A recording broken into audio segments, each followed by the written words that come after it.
If your loan's been brought back from Treasury, don't think that SBA has magically fixed these problems. Yes. If you are one of the lucky people whose loan was never sent to Treasury and you are about to start repaying the loan or you're in repayment, you need to be aware of these issues because it is so easy to fall into default. Because of SBA's failures.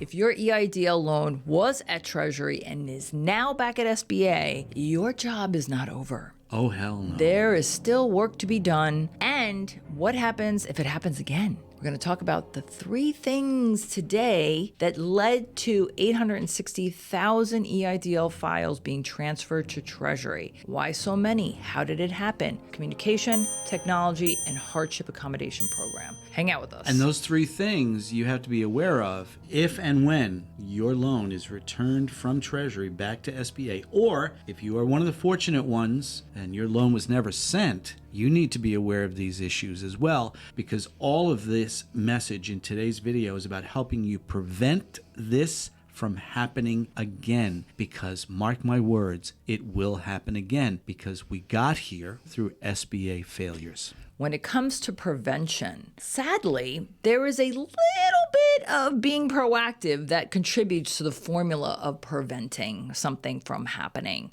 And the thing is when you are proactive and curious, that leads to prevention. I want to tag on to proactive and remind you all, when you were really, really little kids, and your mom said, don't put your hand there. And she's pointing at the stove where there's a pot on the stove and there's a flame and it's hot. Don't put your hand there because you'll burn your hand.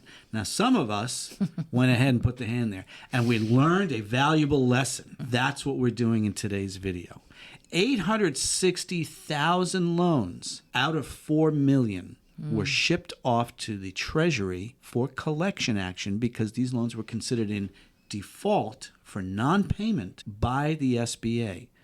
They were adhering to a federal regulation that states when money is owed to a government program, the agency involved, after 120 days of delinquent payments, must refer that debt to the United States Treasury for collection action. And someone commented in our YouTube channel recently, said, how did 860,000 loans get there? Yes, exactly. How? And that's what we're talking about today. What's the first one? The first one is under the communication umbrella. Let me summarize and then you can expound. You have where SBA didn't send imminent notices of the payment due date after the deferment period. We have where they didn't even send letters when it was being sent to Treasury. There was no past due notices. I mean, just a myriad of mistakes and missteps that could have prevented a business owner, if they were aware of just how dire the situation was with SBA expecting payment. Now, I mean, this is where being proactive also comes into play. If you have a loan, you're going to know that you have to pay it back. There is a monthly amount that the loan has to be repaid. Yeah. And it's in the loan agreement. You can count 30 months from the original date on the loan agreement. Right there, that is one of the elements of communications failures. Yes. You see, when these loans first came out, they had a 6-month deferment, which was extended, ultimately extended to 30 months or 2.5 years. And where SBA communications failed almost from the outset was a failure to communicate to business owners what was the date that the 30-month period started. Right. Because here's what I've heard from business owners here on YouTube and people who have hired us or spoken to us about Treasury collection. They thought the 30 months started when they got the increase modification. Some people got 2 increase modifications. Because you remember, it went from 150 to 500,000 and then up to 2 million. So people got multiple increases. And many business owners believed through the failure of SBA communications that the 30-month deferment period started at the point of when they received the final amount of financing, whatever that was. So that's failure number 1. Then there's the failure to send out good old-fashioned first payment letters. We've heard from business owners who had changed their address, and the letters were sent to the wrong address, if at all. We've heard from business owners that were getting emails but didn't have access to the technology, and we're going to get to technology. We're going to get to the technology, but before we get to technology, and I'm sorry I'm stepping on your lines, but that the communication also includes how SBA wasn't really communicating how many different portals were being established for the business owner to access information on their loan. Right. There was CAFs. Then there was first it was pay.gov. No. There was pay.gov, which not only did you have to create a profile on pay.gov, you also had to create a profile on the Capital Access Finance System, CAFS, in order to make the payments through pay.gov. It was just an SBA's communications about when, how to do this, and the necessity to do this were abysmal at best. Well, I think, too, what SBA, where they missed the mark is with email, it's very easy for stuff to go into junk or spam. There's so much spam and scams that it's easy for someone to say, oh, well, I get stuff from my bank that isn't really my bank. Who's to say if SBA is sending out one email about your portal or one email about a letter and it's in an email form? Well, this is, Linda points out, yet another fundamental failure of SBA's communications with regards to repayment of the loan. Whether you were not notified of the first payment coming due on the end of the 30-month deferment period, or if you were actually delinquent on payments because of whatever reason, their communications broke down yet again. By contrast, if you miss a payment on your mortgage or your car or your credit card, come on, you can answer the question for us out loud. What happens? A phone call, a letter, an email, a text message, and multiple attempts from the lender or the credit card company or the mortgage company to communicate with you and say, hey, you have a payment coming due, first payment, or, hey, you missed a payment. Right. This is another element of SBA failures in communications. Next in the communication bucket is the phone calls. When borrowers would call the SBA to find out information about their loan, whether it's an update or how do I do this or that or the other thing, right? And big fail on so many levels. The inconsistencies of answers and knowledge. Contradictory answers. We had people who told us that they didn't know they were delinquent. Then they got a communication of some sort that they were delinquent. They would call SBA. I know because I did this with a client in October and November of last year, of 2023. And the SBA representative told me, as they told other people, well, if you can make a payment to bring your loan current and up to date, then send in an email and we will make the status removed from charge-off status. But then you find out later this loan still went to Treasury. But then you call back 2 or 3 weeks later, you speak to a different SBA representative who says, wait, that other person shouldn't have told you that because that's wrong. I mean, it and it still is, mind-blowing. Yeah.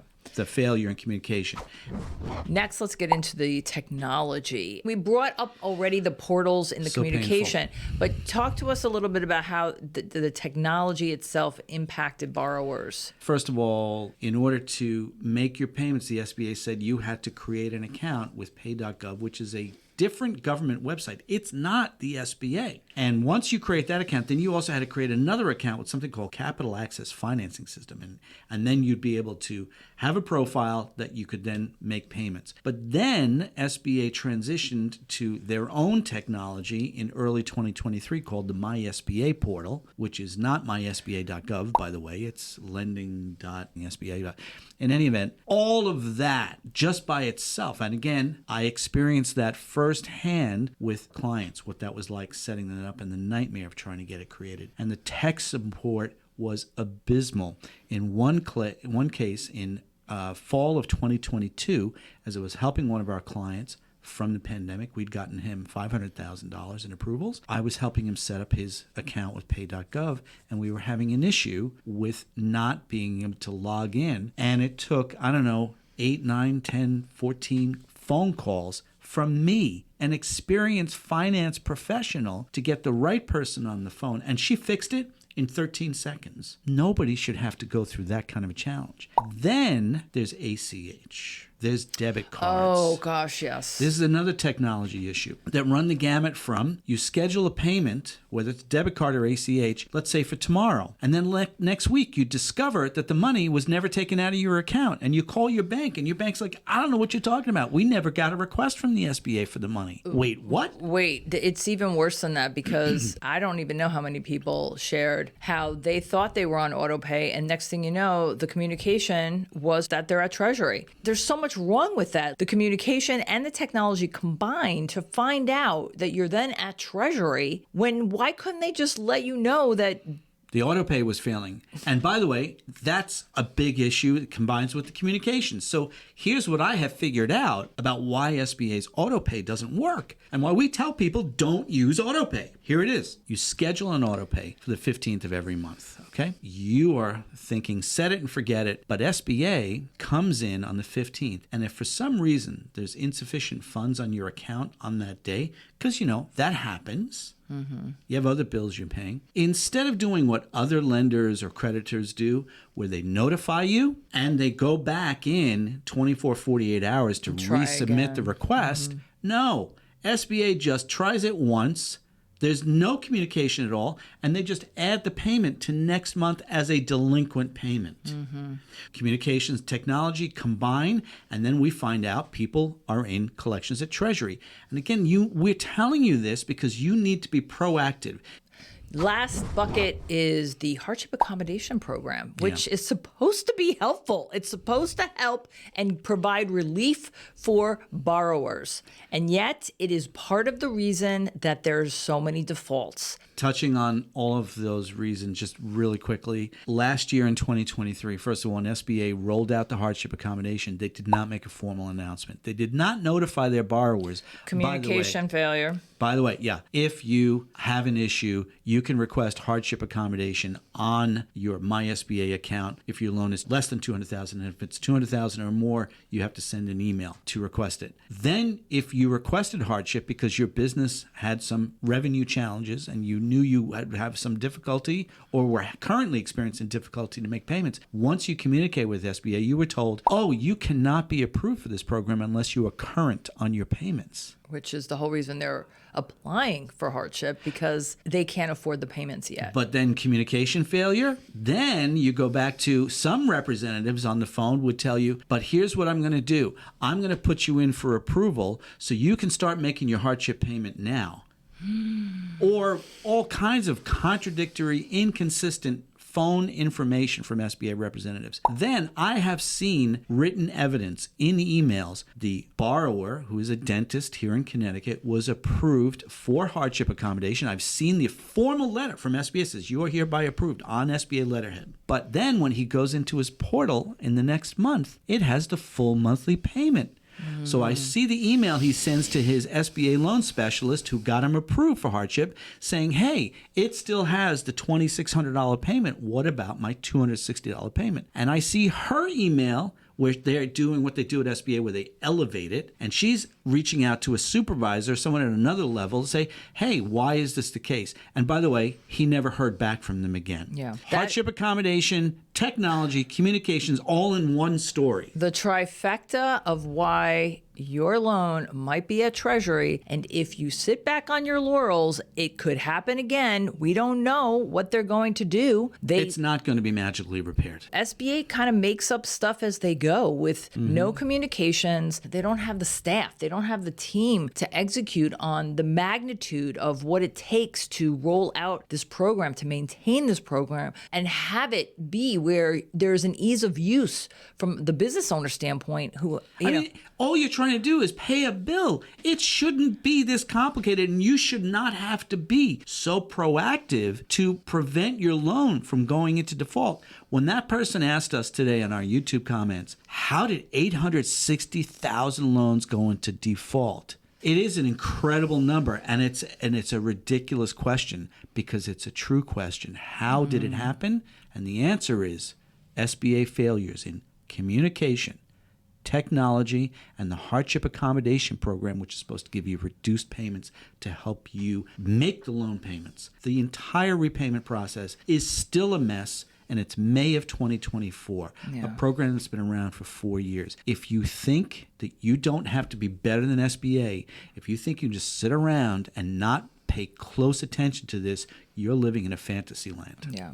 Our guidebook addresses all of these issues on how to prepare yourself to have the knowledge, to be armed with the information so that you can be ahead of the game. No one should have to play these games. This is your business. This is your livelihood. This is your legacy, your life's work.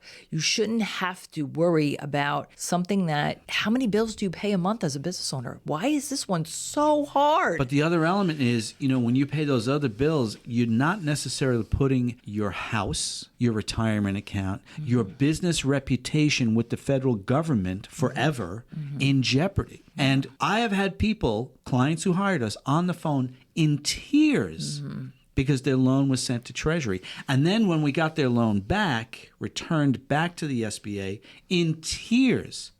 Just the other day, we had a woman in California, a dentist, who shared with us how she has not had any sleep in 4 months, terrified that her business would be closed down because of this collection action. And this is the other thing that no one is really talking about that makes this even more of a struggle for the business owner. You have other aspects of your life that may not be perfect, that you're struggling with, that you're managing. This shouldn't be one of them. Right. This should not be exacerbating life's challenges, whether it's health or loved ones or anything that has to do with money, especially. Or just basic business operations. Maybe your business hasn't fully recovered from the pandemic. Maybe there were other issues. We hope this has been helpful. And there is a link in the description if you would like to be proactive and you like to exercise prevention when it comes to easing your mind and having some peace of mind. Check it out. Our guidebook is all the things that we've learned about the EIDL program since March of 2020. Thousands and thousands of interactions with business owners and SBA reps and various transactions of hundreds of EIDL files. And my loan officer brain, 30 years in the mortgage industry doing government loans. And what I attempted to do, and I think I did it successfully in the guidebook, is to infuse a sensibility for you to learn how to think the way I think when I interact with the Small Business Administration. And that is all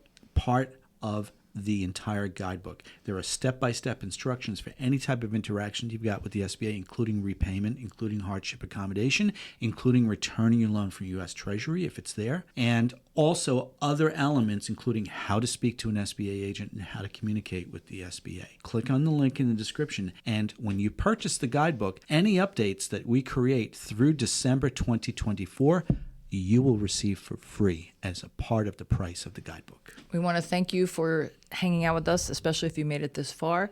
Thanks for your viewership. This is very painful to run the distance. I know. But thank you so much, and stay safe out there.